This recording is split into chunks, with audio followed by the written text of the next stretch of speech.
I think we're going to get our socks knocked off. But anyway, Jeffrey, thanks for joining us. I appreciate it. Chris, you bet. I'm all jacked up on Mountain Dew, just like if any Ricky Bobby fans Oh, boy.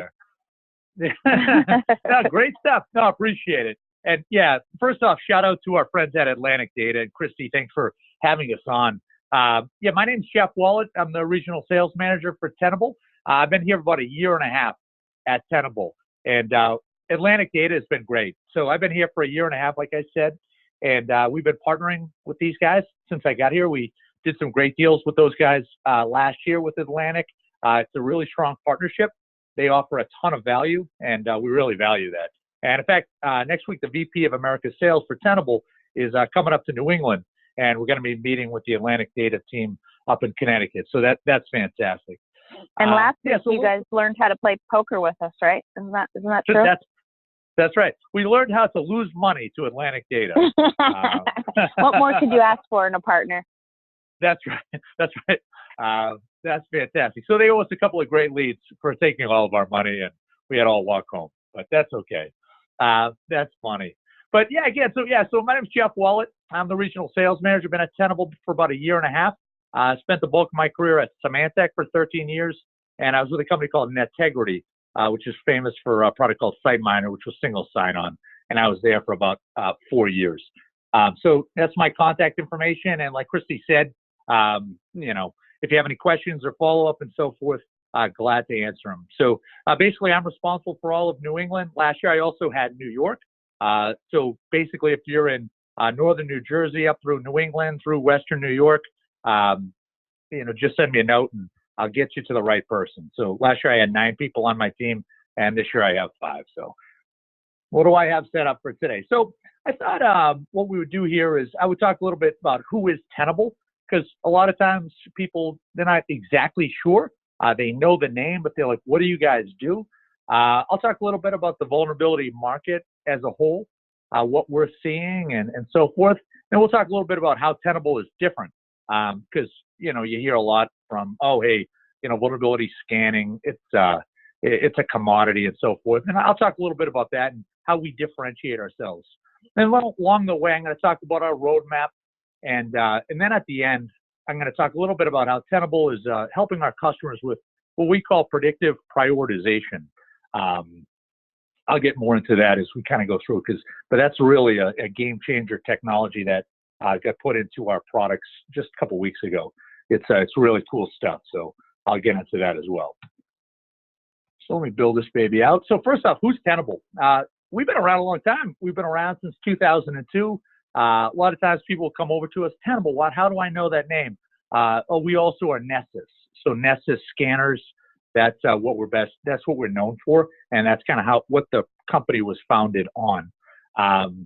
Renaud Durozone, he's our chief technology officer, and he's the guy who founded Nessus. So last year, Nessus turned 20 years old, and Renaud was a local guy. He's down there in New York. And, for people who've been using Nessus for, 15, 20 years, he's a legend. So it's funny, like I've brought him into a bunch of meetings and don't kill me, but I'm a New England fan. So I'm a Celtics guy. And, you bring Renaud into some meetings with some admins who've been using, or any kind of IT professional who's been using Nessus for a long time. And it's like meeting Larry Bird. I mean, they love it. It's like, he's like a legend in the industry. He's a great guy. If you ever want him out, to talk about Tenable and the history of Tenable, and then about the product in the future, he's still incredibly involved. Like I said, he's the CTO. He'd be glad to do it. So what have we been doing? So Tenable went public last year. And I would say probably for the last 4 or 5 years, we've really put a very high emphasis on growing in the enterprise. So I just put down a few stats there. Last year, we grew 40% year over year. The year before that, we grew 50%. And we're looking at 2019 hiring over 350 new employees, which is a lot. We have about 1,300 employees now, and we'll probably get over 1,600. So you probably think, okay, that's all well and good, but why do I care? I think Tenable, and again, I've been doing this probably for a little over 20 years in cybersecurity space. It's all about classic cyber hygiene. There's a lot of great security tools out there that do a lot of fancy this and that, and are very, do a lot of different things. But, we speak to really just classic cyber hygiene. Just kind of always throw this little nugget in there. That Verizon data breach report says 85% of successful hacks use just the top 10 exploits. All right. So I know it's not easy to go back to the business with your list of vulnerabilities that need to be patched. But we have tools out there, and I'm going to go into it a little bit about, what is the most important vulnerabilities you have and what you guys need to address in the short term and what's most urgent. All right, a little bit more about us. Over 24,000 customers globally. We have a little over half the Fortune 500 and about 22% of the Global 2000. So really good market presence. And Christy, it looks like we got a question over there. Should I answer those at the end or just kind of go along? Nope, that was actually me, just letting them know where to put the questions. Oh, you're all set. Okay. All right. So I'll keep plowing along that. Whoops. All right.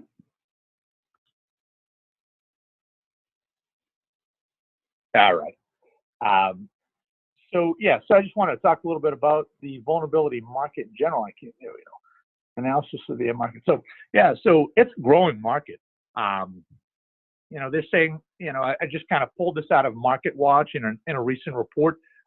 This is growing 10%, the vulnerability management market, and probably in the 13.5 billion within the next 7-8 years. Who are the players? There's a lot of them, and I'll explain. But a lot of them are doing it, but it's not their focus. So there's a lot of different players in the market. A lot of them OEM the products from other companies and so forth.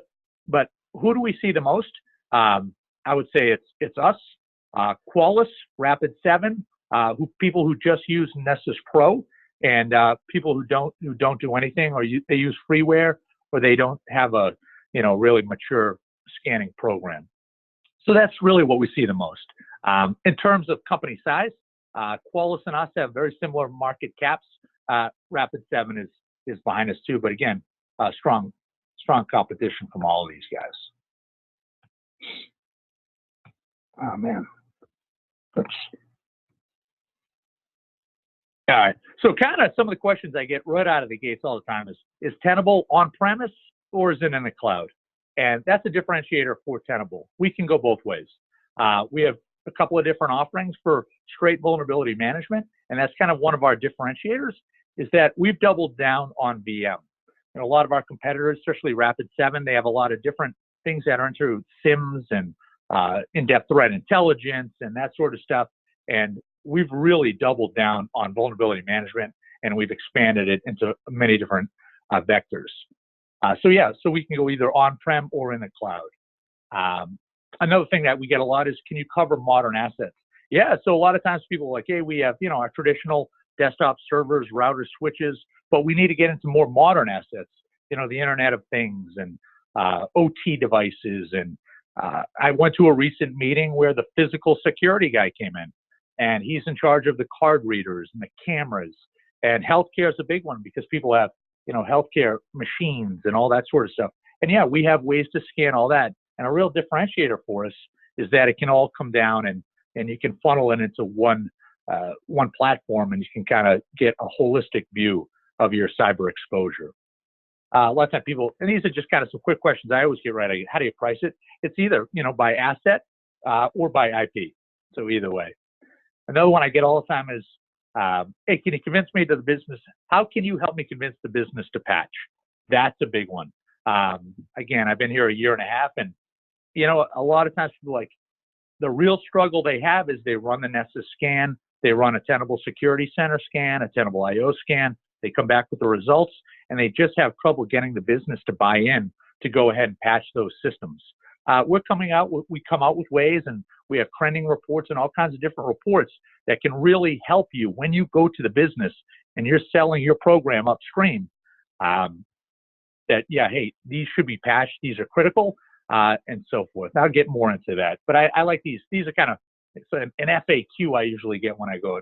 I talked a little bit about trending, and then the thing I also get is like, how can you switch the Nessus model? So Nessus was a very inexpensive scanner that was out there for a lot of years, and then we kind of switched it. We cut off the APIs and so forth as we kind of evolved into more of an enterprise company. Because Nessus was really meant for consultants who would go out and do pen tests and so forth and come back with their results. So those were some of the reasons and some of the FAQs I kind of get. So what are the 3 key questions you have to ask yourself when you're building your VM program? Where are we exposed? Where should we prioritize based on risk? And the participants cover up my notes here. And how do we reduce our exposure over time? This is a good one that I really like to talk about. Content is not a commodity. We talked about this at our local sales kickoff meeting, and a lot of times our competitors are going out there saying, hey, content is not, vulnerability scanning, it should be just based on price or this and that. And that's not really the case. Obviously, we're very price competitive, but content is just not a commodity. Tenable really, really has doubled down on vulnerability management. Like I said, we went public a year and a half, last July. So we've had a huge influx of capital. So we've really built out our R&D team, and we've come out with a lot of different research reports and so forth. In fact, our R&D team now is so vast that we spend more on R&D than Qualys and Rapid7 combined when it comes to vulnerability management. So we're really doubled down on this. And like I said in an earlier slide, we're really, really growing. So this is an interesting slide, and I don't like to read the slides, but it's important one, I think. So we came out with our inaugural report last year. And when Tenable Research did their first, dive into and kind of got their results, we came back with, they analyzed the 50 most prevalent critical and high severity researches from over 200,000 scans. And what they find? It's alarming, right? The attackers have the advantage. On average, you can see it there, they got about a 7.5 a day head start over us so we can get to the patch. 25% of our analyzed vulnerabilities were being actively exploited by malware, ransomware. 76% of analyzed vulnerabilities have negative delta. Attackers usually seize that first mover advantage. They're not, that's a crafty bunch out there. And for 34% of analyzed vulnerabilities, an exploit was available on the same day the vulnerability was disclosed. So these are just some of the type of things that our research guys are coming out with. And, if this is something that you want to read more in depth and so forth, you can get that right off of the Tenable site. There's a research summary that's really, really good with good statistics and so forth. Because a lot of times people, I've been doing this for a long time. It's not easy to get budget. But when you're going for budget and so forth and trying to build out your program and your security program with just really, basic cyber hygiene, these type of documents can really help. So those are available right on Tenable.com, or just let me or Ed know. And Ed Lanahan is my channel guy, and we'll get it right out to you. It's really, really good stuff. Great read. All right. So I kind of wanted to get into how is Tenable differentiating ourselves. A couple of times through this, my talk here, I've been kind of talking about how Tenable has doubled down on vulnerability scanning. So if you look at the traditional assets down below, you got your servers, your desktops, your basic infrastructure, laptops, mobile devices, but people are trying to expand and they want one pane of glass.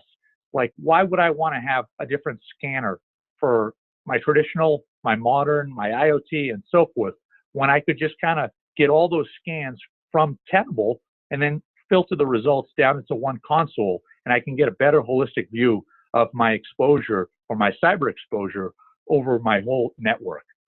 So a lot of times what we're kind of run into is, we run into manufacturing and so forth, or energy companies who have SCADA, industrial IoT manufacturers and so forth.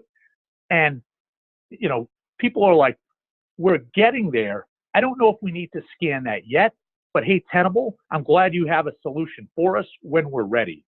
So what am I saying? I'm seeing most people start with scanning their traditional networks, right? That's what you see down below. And then they're expanding into the cloud and their container and their web applications. And then as a next step is getting into those other types of devices, like your IoT devices, SCADA, and industrial, and then filtering all that down into one console where you can really get a good cyber exposure, holistic view at what your environment looks like, how vulnerable you are. So that kind of poses the next question. Now that I'm doing this scan and I'm getting all these results, what do I do with it? And how can I help? How can I convince the business? So that's where we're unique, right? Kind of what I talked about there is a lot of different tie-ins to different technologies, different parts of your network, different parts of your infrastructure, and we have a very robust API. The next step there is, you go out, you do your scans, you have all your scans and your results from all that different infrastructure. Then I wouldn't mind setting up like a full, okay, can I create a ticket off of that? Do you guys integrate with ServiceNow or Jira? How about any reporting tools like Splunk or any type of business intelligence tool? Yeah, we have APIs into all of those in which you can filter the scans, create tickets, and we integrate with ServiceNow quite closely. We can do a nice, end-to-end type solution with you through Atlantic Data, in which you can kind of set up a full run of run the scan. Here's my vulnerabilities. Goes into my ticketing system, my ITSM system, comes back with what needs to be patched. Those guys get the ticket. They make the patch. They get the results, complete the ticket. It's a nice end-to-end system. I think that's where everybody would like to go, and we have those partnerships to make that possible. Passive scanning. A lot of times, like a lot of these devices, you can't put agents out there or scanners out there. Do you have anything that will just kind of listen to the wire? And yes, we have passive scanning capabilities. A lot of times with our healthcare customers, we'll use a passive scanner so it can kind of monitor those type of devices. A lot of times now people are getting into containers in web applications, and we do that as well. So again, like our container scanning and our web application scanners, that's kind of like phase 2. Some people are doing it right out of the gates, but a lot of people they're doing their scanning and then they're evolving into containers and so forth. And then this participant thing blocks the last thing, and then OT and IT. I kind of talked about that the last time. All right. So again, a little bit more from Tenable research. You guys can read the numbers, but one thing I like in there is kind of our plug in the upper right-hand corners. We have over 45,000 CVs that we have coverage for, which is 25% greater than Qualys, who's probably our biggest competitor. So just some of the numbers from Tenable. Let's look at that. All right. So one of the things I had talked about was our APIs. Like, okay, you guys run our scans and so forth. How can we, what can we do with that data? Because that's a big thing. It's an incredibly powerful tool, but once I get these scan results, where can I go with them? So we partner again with, Atlantic Data's, but also from a technology standpoint, this is just kind of a look at all the different technologies that we work with. CMDBs, obviously, cloud. People ask that all the time as people move more to the cloud. NAC devices, access management, network monitoring, mobile devices, SIMs, endpoint security, ticketing, patch. Obviously, we work with all the big patch vendors, governance, and IP address info blocks. So I think I had put this slide up before. It used to be, what are our 3 key questions? Now it's kind of evolved into, what are our 4 key questions? Where are we exposed? Okay, we do our scans. Where should we prioritize? That's the big one. And then how are we reducing exposure over time? Okay. And how do we compare? How do we compare against other companies in our vertical? How are we doing? How can I compare? How can I go back to my CISO or my CIO and say, hey, look, here's how we're doing. Here's our score. Here's as compared to this. Here's how many vulnerabilities we had. Here's how many we have today. Here's how many critical we have. Here's how many critical we have today. That's all great information. And this is the stuff as Tenable moves forward, as we double down on R&D and come out with new features and functions and so forth, that we're going to be able to help you answer these questions. The big one is, where should we prioritize based on risk? This slide always really speaks to me. So 50% of vulnerabilities are critical. Another 44% are high. So if 59% of vulnerabilities are high or critical, where do you start, right? If everything is important, then nothing is, right? I bet some of you guys feel like that out there. Like, okay, hey, fix this one, fix this one. And frankly, when you go to the business and say, hey, here's all that you need to patch, this is probably what you're getting. Like, hey, I just patched this, I patched that. You know, it's a constant flow. So what are we doing, right? So we have a roadmap. So predictive prioritization, it's an incredible feature. I'm just going to build this out. Boom. It's an incredible feature and function that's built into the product. This is now in Security Center, came out a couple weeks ago, and it's going to be in Tenable IO later this month. So again, and I should be more clear. So Tenable.sc is what's called Security Center, and that's our on-prem solution. Tenable IO, that's our cloud-based solution. All right. This feature is what is now bundled into those products. Again, IO will be later in this month, March, within a few weeks here. But Security Center, it's already in, it's already released, no added cost. It's an incredible feature. So you're like, okay, hey, sounds great, it's free, but what does it actually do?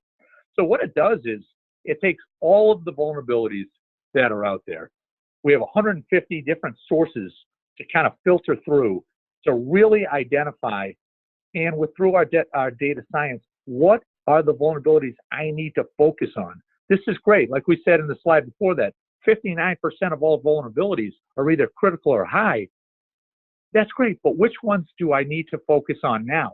So through our technology and through this feature and function, what we're doing is identifying the 3% of vulnerabilities that are most important to you. So what we can do is take the vulnerabilities, break it down, what is being exploited in the wild, and then when you run your scans, we'll be able to point out within your scans what those vulnerabilities are and where they are.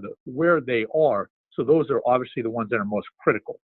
So instead of going out and saying, okay, hey, here's all our vulnerabilities. Now, we're not saying those aren't important and those need to be patched, because obviously they do, but these are the 3% that are actually being exploited in the wild, in your like vertical, on that same operating system and so forth. It's really, really a cool feature, and that's a real game changer.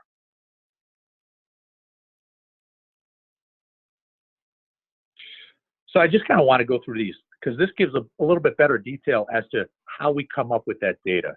All right. So it's based on over 109,000 vulnerabilities that differentiate between the real and theoretical risks that are out there.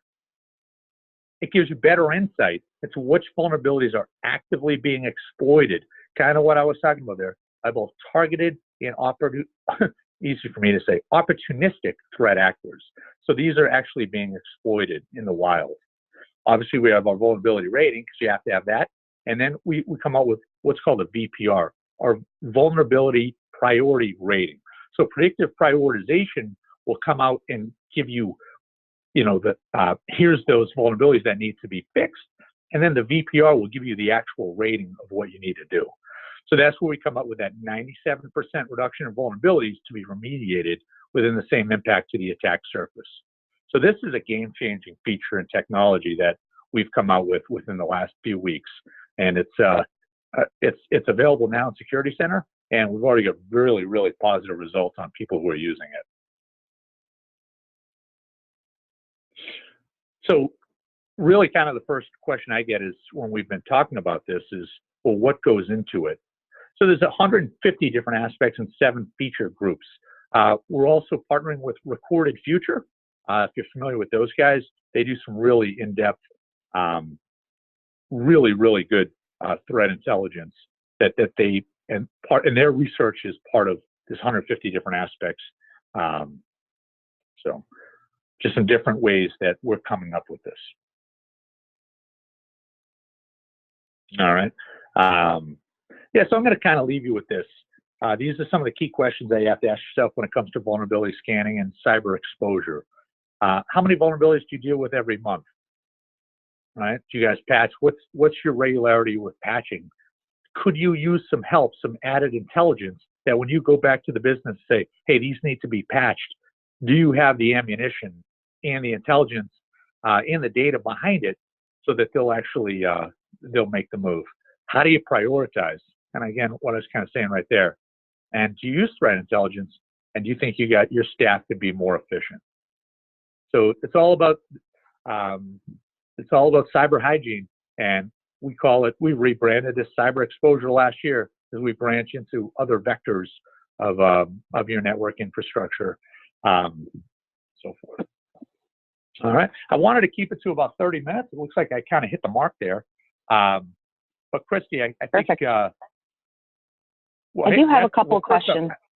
Yeah, okay, yeah, fire away. I have one question here that is, how are customers using Tenable in IaaS environments? IaaS environment. Infrastructure as a service. Oh yeah, absolutely. Yeah, yeah, we're working with all the different cloud vendors, and yeah, you can. Yeah, there's a number of different ways you can set it up. How you position your scanners, and depending on the different infrastructure that you have as a company and what you guys are allowed to do and so forth. It's really just an architecture discussion with one of our engineers. What's the best way to scan that? But yeah, no, absolutely. We're working with, cloud-based vendors and as services, infrastructure as a service and so forth. So yeah, yes, the answer is yes, but you probably need a more in-depth question, Q&A with one of our engineers, how to best set that up. Glad to do it with Atlantic Security.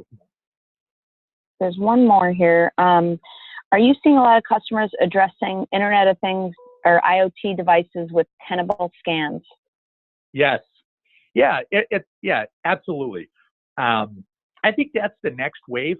I think our customers wanted us to make sure we had a solution for that, because there's niche players out there who just scan that Internet of Things. But then you get your scan results from that, and you're left with, a dashboard or so forth that's not tied back into your network. So yeah, we have plugins for all the different IoT devices and so forth, and then you can feed those results back in with your other infrastructure.